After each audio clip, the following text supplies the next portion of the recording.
and welcome to the BPD Bunch brunch, where we get together with our favorite brunchy beverages to catch up, play games, and talk about all things BPD. I'm your host, Zanny, and today I am here with Jess, Madhurima, Nan, and Ana Paula. Where in the world is everyone coming from today? Oh, and what's your brunchy beverage? I'm in Toronto, and I have some green tea in my cat mug. Oh my gosh, it's so cute. I am from Kolkata in India. My brunchy beverage is water, as usual. And I'm in London, UK, but I'm originally from São Paulo, Brazil. I have got my go-to drink, my favorite drink, which is iced black tea lemonade, best drink in the world. I am drinking coffee in my little coffee cup. And I'm from Takaranto, or Toronto, but I originally come from Nayashingaming, which is a reserve in southwestern Ontario, Canada. This episode is one of our BPD Plus episodes where we're talking about different areas of intersectionality. And today we're talking about mental health and race and access to mental health. We're all coming from parts of the world that have a really heavy settler colonial presence. If you're not part of that dominant culture, or if you're not part of like a higher socioeconomic part of that society, it can be really, really difficult to find racially and culturally responsive mental health care. So we are going to be hearing from the BPD Bunch, including two new guests that we have for this episode. So I'm just going to point it over to each of you, and if you could do like just a short introduction on who you are and why you're here. Nan. So actually, I'm just going to say, I don't actually know Nan. Like, we are just meeting and speaking kind of for the first time. I've been following her ever since I started my own BPD Instagram page. And you are one of the only people who I've seen do that, like talk about that intersection of indigeneity and BPD. And I just love everything you put out there. Miigwech, which means thank you in my native language. Ani, hello, I'm Nan McLeod. I'm from Ontario, Canada. I'm 36 years old. I'm an Indigenous queer, Anishinaabe adoptee. My pronouns are she, her, and I was diagnosed with BPD 5 years ago in 2018 after a diabolical breakup. I was diagnosed pretty quickly. Doing what I do now with my nonprofit work, I have questions now based on everything that I do. I do know now based on my intersections and my indigeneity and just the systemic oppression that is still so deeply woven into Canada's institutions and governments. I have 2 children, and I think that's good for now. I am Ana Paula. I am originally from Brazil. I now live in London. I left a stable life behind to pursue my dream of being a live music events professional here in London. I've been diagnosed as a BPD 2021 after so many years being misdiagnosed. My whole experience with BPD is intrinsically attached to race and my experience with race in life. Trying to find ways on how I could express myself in order to help other people not to feel lonely. And I reached out to Zanny because I was just like, okay, maybe that's a start. Maybe we can do something together. And now, yeah, I'm here. I'm so excited that you're here. Thank you. Ana, you said how like, your diagnosis of BPD and your experience of BPD is like really linked to your experience of race. First of all, just like disclaimer, I guess, I think like being Latina, that's not a race, right? That's like my ethnicity. And I'm a very light-skinned Latina, and my experience when I'm in Nicaragua is very, very different than my experience when I'm in Canada. When I'm in Canada, I'm a lot, more othered, and it's kind of like a mix. A lot of people who have BPD, you have a lot of experiences where you're just invalidated. You have to kind of change yourself, mask yourself. A lot of emotional invalidation and a lot of invalidation of like your identity. And I grew up with the assimilation mindset, right? My mom had immigrated here. She needed to survive here. She kind of held like Canadian culture up as on this pedestal of like, what we should be achieving. When I was little, I was surrounded by Latinos. I was surrounded by family members. There was Cubans and Nicaraguans everywhere. And the older I got, the less that got. And that created a lot of that was something that was quite traumatic for me, was being removed in that way and becoming more and more displaced. I can agree with you on that, Jess. My sister and I are part of the Millennial Scoop here in Canada, which the child welfare system here in Canada took Indigenous children away from their families and communities and put them with non-Indigenous foster families. So me and my sister went through that. We didn't connect back to our culture. I'm still connecting now at 36. I'm just decolonizing now and kind of taking back my my voice and my roots. How do you think that relates with your BPD? Oh, it's at the forefront, or the common denominator. I can identify with loads of what you girls have just said. I mean, Brazil was composed of indigenous people, and then the Portuguese came, and they kind of say they have discovered the country, but there were already people there speaking hundreds of languages, occupying the country. And then the process of Black slavery have started. Black people were marginalized and enslaved, and their cultural roots and etc. were just kind of removed of their lives, and they had to kind of know they had to find ways to survive and to adapt themselves to live in the colonial era of Brazil. In Brazil, I am considered mixed race, so my dad is white and my mom is Black, but both of them have grown up in a low-income environment. I am an only child, so they made everything they could to pay for my education. Yeah, I studied in a private school where everyone was white. So basically, I was just only the Black girl for years in my year or in my classroom. I didn't know who I was, because if I was Black and if I kind of manifested my culture in the environment of in my school environment, that was wrong, or that was just invalidated.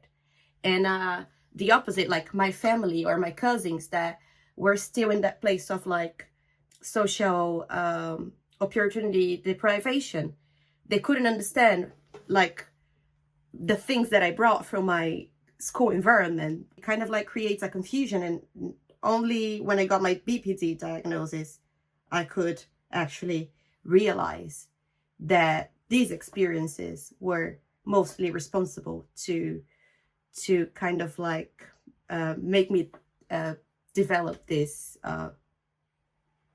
things in my head that brought me to being diagnosed as a BPD. Ana Paula, I was listening to your country's history, and it was really interesting to me because Indian history is so old. It goes back to the ancient times, the times of early civilizations and everything. It was the colonial thing that brought in the concept of racism and casteism and the socioeconomic divisions. I mean, the social status were there, but I think they got aggravated when we got colonized by the British people. It's not that racism was non-existent, but definitely when you get invaded by a foreign power who believe that they're superior because of the color of their skin, we are the ones powerful enough to rule over you. So the kind of way we dress, the kind of food we eat, the way we talk, it's all an example of how inferior you are compared to us. And I think this is a component of colonial behavior that is still there. If you have somebody in the fairer shade of brown, they're supposed to be prettier, and if you have somebody on the darker shade of the skin, they're supposed to be unlucky. Then, oh my god, you have everything but not the light skin. I grew up hearing that from so many people, and I think the most difficult part, or the most difficult barrier that I had while I was trying to reach out for my mental health, was that none of the people here kind of believed that mental health was an important enough thing to be talked about. It's not supposed to be a problem. Like, you can deal with it. We have dealt with it. We have dealt with harsh situations. We have been trauma victims of war, of famine, of floods, and we have dealt with it. And you're our children, and you're supposed to deal with it as well. My mom is, she immigrated here with the idea of kind of like having more opportunity, right? Getting away from war, getting away from poverty, and came with the idea of idealization of whiteness, right? Of wanting to marry into a white family, of wealth, of money, like all these things kind of come together in your head. Regardless of the fact that there's so much more at play, it's so hard for me to find a therapist that understands my culture, that understands where I come from. I've only ever managed to find one therapist who was actually able to also infuse into therapy with me, like spirituality and what that means for me, and how I learned about spirituality in my family, and who was able to really conceptualize themselves, like what it means to come from an immigrant family, what it means to constantly be in survivor like mentality. And it was because she came from a similar history as me. When I talk about access, for me, in my experience, it's like access to appropriate mental health care, where I don't feel like I have to separate, okay, I've got this like westernized mental illness, which is being treated, but then there's like the rest of my life. Like, I feel like I'm constantly having to do that separation instead of being able to engage with it more holistically and in a culturally relevant way. And then there's like the second piece of like, okay, my family and, Latinos are very ableist, very racist. Like, we still haven't come to terms with all of the ways that we have oppressed and have been oppressed. And when you come from a culture that is like that, a lot of things are repressed within your family. You don't talk about mental health. Nothing is wrong with you. If you need to seek mental health care, it's shameful. It's like, we're supposed to be more resilient than that. We're supposed to be stronger than that. We can't show white people that we're weak. You're supposed to appear strong all of the time. And then it's like, our family, our parents and grandparents' generations made it through so many really difficult challenges. And now I'm at this state where like, no, I'm not living in a war zone. But I'm dealing with the impacts of all of that. And I'm going to call it mental health, and I'm going to start treating my mental health. But my culture doesn't really know how to talk about it in that way. Were you able to find therapists that looked like you in any way? And like, how did that impact your own experience? No, and by that time, being young like that, I didn't even think like that, because I didn't have this kind of like racial and social awakening, inside me. This is something that only happened like, I don't know, maybe 4 years ago, in terms of like looking for a therapist that looked like me and could have some kind of empathy with what I lived, because I've been treated by white professionals my whole life, almost. And it was only like in 2020 or 2019 that I had my first Black therapist. And when I was diagnosed with BPD in 2021, my psychiatrist, she said, okay, so you have to have this kind of like special therapy called DBT. Yeah, I was just like, okay, but I need to find a Black therapist that works with that. And I already felt nervous asking this question, because I felt that my psychiatrist, she felt really embarrassed, because she was like, I don't know any Black professionals that work with that. But I mean, like, I have never had a Black psychiatrist, and to find like a Black therapist specialized on DBT, that was what I needed to have, was just like so hard. I'm always finding that I'm choosing between my indigeneity and my mental health. There's no services out there as of yet around me here in Canada that encompass all of that. I work for an organization now that does that now. However, we're small, and we're only just this little thing in this like big pond. I learned at the beginning of this year that my way of thinking of my disability of BPD was so westernized and so colonized that I had to really look inward and understand what disability meant in my life and what BPD meant for me and my indigeneity. And from my diagnosis in 2018, I always wondered if they just kind of slapped a label on me because I was Indigenous, and if they were really intentional about actually finding out what was at the core of my trauma, I guess, and what I was exhibiting at that time.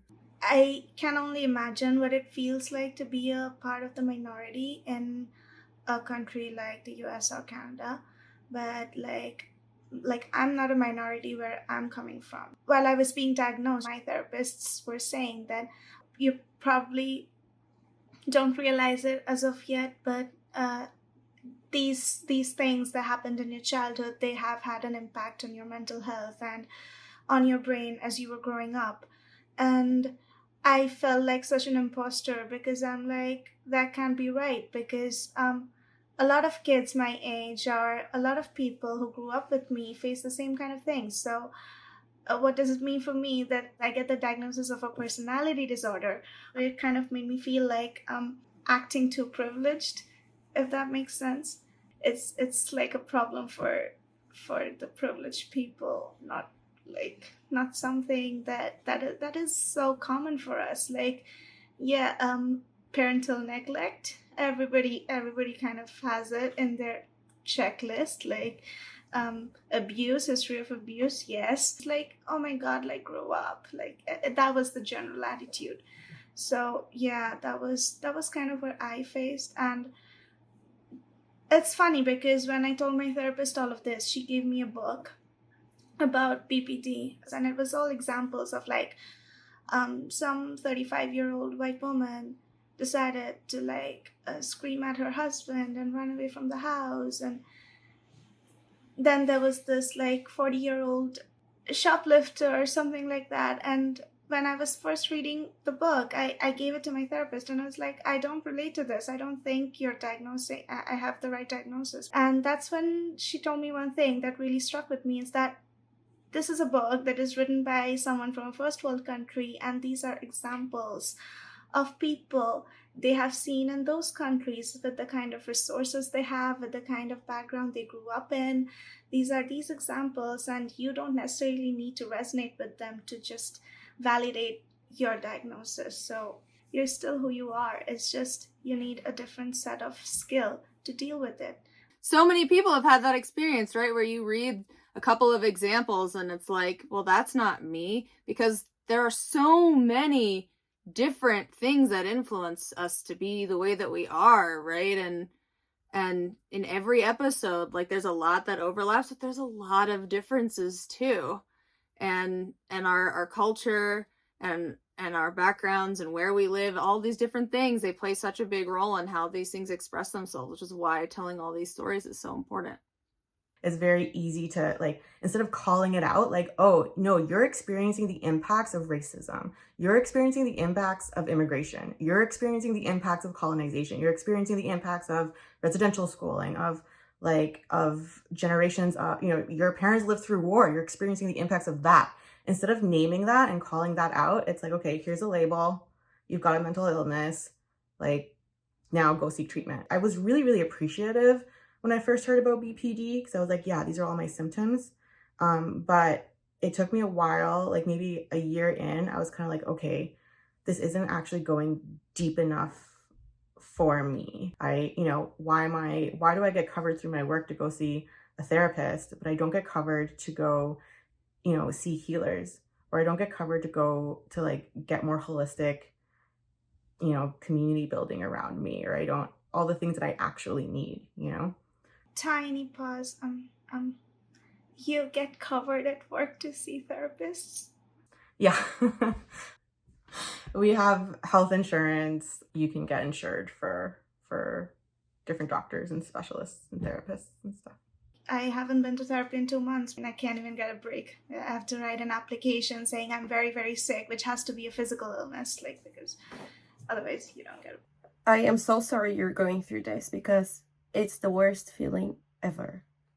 I think from what Zanny said about how like our lived experiences really kind of encompass how our BPD shows and how other people perceive it. But a lot goes into that, like social location, your other intersections, if you're a woman, if you're queer, like what you look like, dark skin, light skin. When you try to like understand all of that, but then you have the westernized, colonized mental health care sector deem that not valid, is very traumatic in itself. In my culture, there's no word for disability. Like in my language, we don't have a word for disability. We don't have a word for BPD. I'm sure we had mental health, but it was seen in a different way and we dealt with it in a different way. So now we're trying to incorporate that, because obviously intergenerational trauma and genocide and colonization, we're kind of like building up our pillars again and trying to dismantle the systems that made us vulnerable in the first place. So it's definitely, we've come a long way, but we have a long way to go still. I like how you said like building your pillars back up, right? And it's like, how do you bring your culture into your mental wellness? How do I incorporate my own forms of wholeness and spirituality with my wellness, I guess? I find I connect the dots a lot, and like I have a lot of aha moments, and I'm like, holy crap, okay. Like connecting the dots from my like past traumas to like my current behaviors and where I am in my BPD journey of recovering and healing. So I don't think there's a way that each human being or each therapist or each mental health professional is going to understand 100% the experience of a certain ethnical or social group. But I think there are ways these people can be trained to empathize with that. You just don't want to go to a professional and just like talk about this and then hear stuff like, oh, but we are all human. Oh, but everyone has been through a pain like that, or everyone has been through an experience similar to that. And then you're just like, no, but that's not what I'm saying. Kind of like, it's like not, it doesn't translate. Then I was just like, I need to talk to a person who at least has been to the same experiences I've been as a Black mixed race girl or as a Black person, in order that I don't have to spend half of the session trying to explain to them why it does feel like that, why I feel like I don't have an identity, or like why I feel like I have multiple identities and none of them is accepted by just like the other. It's crazy. So like, we cannot be treated as human beings. We cannot be treated as the same, because we have biological features in common, but we need to be treated as individuals. thank you for bringing that up. To find Indigenous or BIPOC therapists who kind of understand the lived experiences and who can help us in the ways that we need is almost like a catch-22. Like, I am now doing what I needed when I was younger. And so for me to get to hear all those years and all the healing and all the decolonizing, I'm 36 and I'm just starting to like, I feel like making waves in my recovery, in my healing. And so Indigenous therapists are like far and few between. On top of that, if you do have an Indigenous therapist, they probably most likely have trauma themselves that they have to work through and process themselves. And so here in Canada, we have residential schools, and the children who are being found in mass graves across Turtle Island, those bring up more trauma. So they need to heal, and then they can't help you if they're not healing. So it's just this catch-22 that Like, where is it ever gonna just be okay? To think of that in the cultural context and the racial context of Brazil, it's just like, it's mind-blowing, because most of people that look like me in my country, they are in prisons, they are in ghettos, and that in Brazil we call favelas. People keep being denied access to the basic and mainly mental health care. In Canada here, there's, I think, 24 reserves in just Ontario, actually, that don't have clean drinking water. So for years. So I have actually a little cousin who's 15, and they've never ever had clean drinking water. They have to boil their water. Their reserve has been under a boil water advisory for 15 plus years. So just even getting that basic necessity, I think like environmental disability is huge here in Canada. The northern communities, we can't even get services out there because they're so remote. No one wants to go out there. The government doesn't want to pay people to go out there. How are we supposed to give them their mental health services if we can't even give them clean water? And it's really hard to separate. It's really hard to separate like your own person, like you can't separate your own personal story from that of other people who look like you, or from your family, from, you know, other people in your society, your community. There's such a big distrust for institutions and for like mental health care. The connection to like, how can you be mentally well when like, you know, you're struggling to keep your culture and your society and your communities mentally well. And that's why like I always come back to community when I'm thinking about all of this stuff.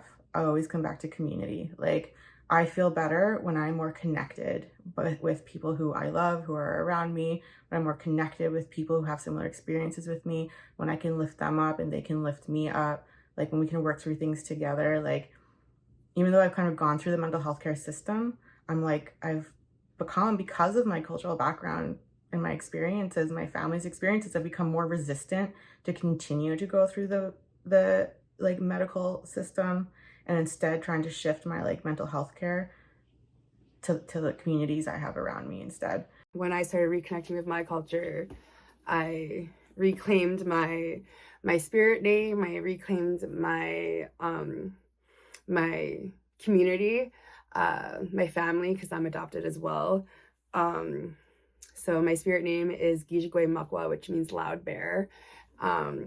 So just incorporating my roots within my healing I've done so much healing the last year. I've actually taken some time off from my nonprofit work because it is so, I don't want to say taxing, but so, yeah, heavy that I gotta step back and really look inward and take that self-care seriously so I can help the next generation as well as my kids break the cycle. So I feel like if you have yet to reconnect with your roots and culture, y'all should. I'm very internally impacted by all of my physical displacement, like, you know, across the world, and also my like cultural displacement through immigration. And I think my BPD has a lot to do with being rooted in that lack of sense of community. So that's something I'm like constantly trying to find in different places. So I really like, Nan, your suggestion of like get more in touch with your roots. The moment I started connecting to where I am and where I am right now, and how my culture or my identity as a person in this country or where I work and how I live and what values I have and what I've been taught since I was a kid. I mean, there's like good parts and bad parts and all the things, right? But I think I've been doing better at like holding on to the ones that are connecting me to my roots and are also working towards the betterment of my mental health.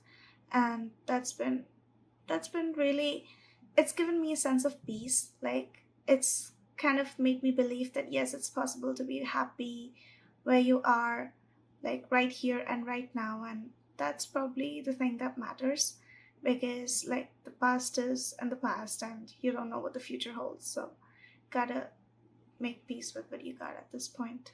Well, as many Black women, my healing experience is much attached to my hair. So 5 years ago, even though I still hadn't been diagnosed, I started to wear my natural hair and wear braids and more just like Black hair protective styles, Afro hair protective styles. And I guess that for me, the experience is that I needed to understand that I was Black amongst many other things. But in the Black movement in Brazil, that is just like, there's a certain way that you need to act, or you need to dress, or certain stuff that you need to do to be considered Black. And I guess for me, it brings me a lot of questions, because half of my family was white, half of my family was Black. So to me, it just came like a looking at myself and saying, okay, so I have been assimilating so many things from just like what we consider white culture, and I kind of like cannot erase that. But I cannot erase the fact that I'm Black and that I have aspects of that culture as well. So it's like I am all of that, and I have to accept that I am all of that. This is my background. This is how I've been brought up. These are the experiences I've had, and this makes me who I am. I mean, like, I'm not only just one thing, but yeah, definitely stopping saying to myself that being Black and that my hair was wrong and that my skin color was wrong. Start working this mindset that it's just like, I am capable, I'm not less than anyone else. It definitely helped. It's like giving yourself permission to show up as you are in these spaces. I really like what you said there. I love you all. I don't think we've even really touched the surface of how heavy it is. So I appreciate you all like sharing. I just wanted to say thanks for the opportunity, like from the bottom of my soul and heart.